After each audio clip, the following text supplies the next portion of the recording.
if you've forgotten your Coinbase password or need to reset it for security reasons, follow these simple steps to regain access to your account. Step 1. Go to the Coinbase login page. Visit the official Coinbase website and click on the sign in button. This will take you to the login page where you can find the option to reset your password. Step 2. Click on Forgot Password.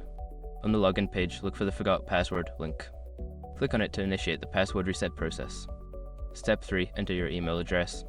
You will be prompted to enter the email address associated with your Coinbase account. Make sure to use the correct email to receive the reset instructions.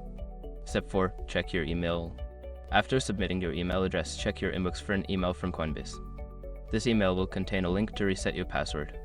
If you don't see it, check your spam or junk folder. Step 5. Create a new password. Click on the link in the email, which will direct you to a page where you can create a new password.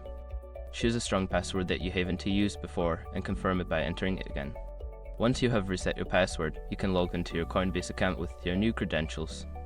Always remember to keep your password secure and consider enabling two-factor authentication for added security.